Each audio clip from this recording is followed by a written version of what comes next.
Olá, camaradas, bem-vindos a mais uma aula do professor Júlio César. O tema de hoje será modo de produção socialista.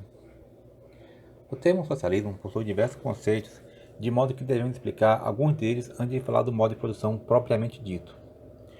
Socialismo utópico foi uma proposta de superação do capitalismo, propondo uma sociedade mais justa e igualitária, com melhor distribuição das riquezas produzidas, mas parte de bases morais e idealistas, ou seja, que não tem respaldo na realidade objetiva.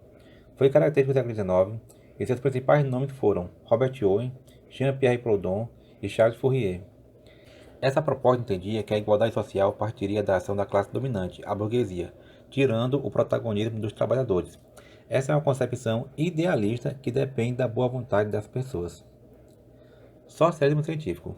Karl Marx e Friedrich Engels fizeram estudos sobre o capitalismo, mas em bases científicas e filosóficas, e fizeram uma proposta científica de superação do capitalismo. Analisando o funcionamento do sistema capitalista, constataram a contradição entre capital e trabalho, identificando nela a contradição fundamental do sistema. Para Marx e Engels, somente a classe proletária tinha interesse histórico de superar o capitalismo, porque era a classe que era explorada pelo sistema. A emancipação do proletariado, que é a classe trabalhadora do setor produtivo, seria a emancipação da humanidade. Ou seja, os proletários poderiam superar o capitalismo caso conseguissem se organizar enquanto classe e promovessem uma revolução capaz de tirar o poder da burguesia. Seria uma revolução proletária, que poderia levar a humanidade a um novo modo de produção, o comunismo.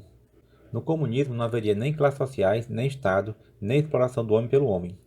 Mas para chegar ao comunismo, primeiro a classe proletária deveria passar por uma fase intermediária entre capitalismo e comunismo. Essa fase intermediária é o socialismo. Características do socialismo: Estado proletário por meio de uma ditadura do proletariado. Segundo os marxistas, no capitalismo, o Estado, mesmo nos regimes democráticos, é uma ditadura da classe burguesa, pois é um Estado projetado para fazer prevalecer os interesses dos burgueses sobre a sociedade. No socialismo, os proletários iriam impor seus interesses históricos por meio de uma ditadura. Economia planificada: forte intervenção do Estado na economia, controle da produção, tabelando preços, impondo regras de funcionamento das empresas e planos econômicos controlando a economia. Propriedade coletiva dos meios de produção. As principais atividades de produção de riquezas seriam feitas por empresas estatais, ou seja, do Estado. Manutenção do aparato burocrático burguês como ferramenta de domínio social. Por exemplo, o direito.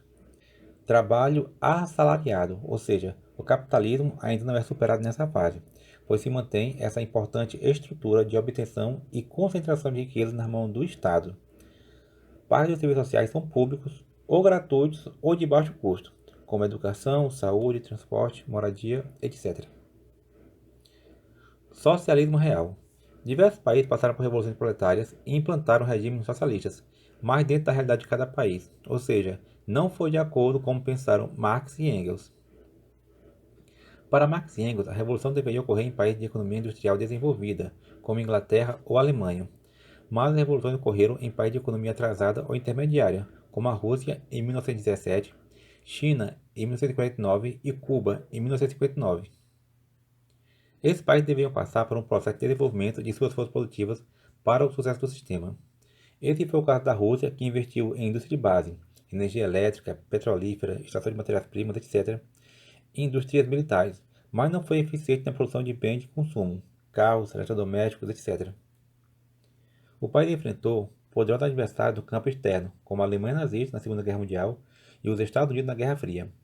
A economia do país se desgastou e nos anos 80 entrou em colapso. Os governos decidiram então reabrir a economia para o domínio do capital através de dois mecanismos: a Glasnost, abertura política, e a Perestroika, abertura econômica. Na China, a história foi diferente. No final dos anos 70, os governos chineses decidiram reorganizar a economia no modelo misto, onde o Estado investe em infraestrutura econômica, com o planejamento do governo bem-sucedido, e as empresas privadas investem na produção de bens de consumo. Esse modelo é chamado de socialismo de mercado.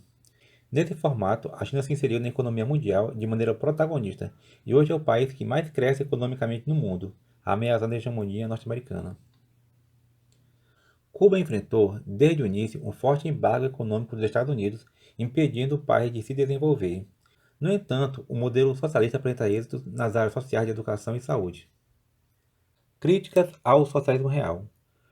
Os modelos adotados nos países socialistas é criticado tanto por intelectuais de direita, a favor do capitalismo quanto de esquerda, contrários ao capitalismo, devido à violência política dos regimes implantados.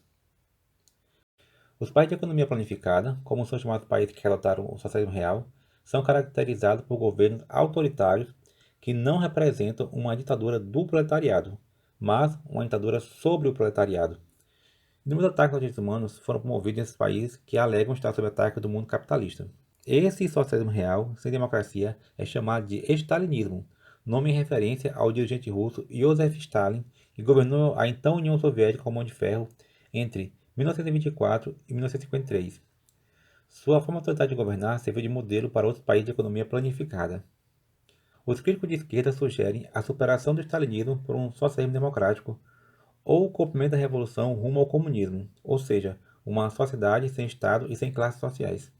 Os críticos de direita afirmam que uma economia planificada não tem como funcionar porque contradiz a lei do mercado, que é uma lei objetiva, ou seja, ela existe e funciona independente de nossa vontade.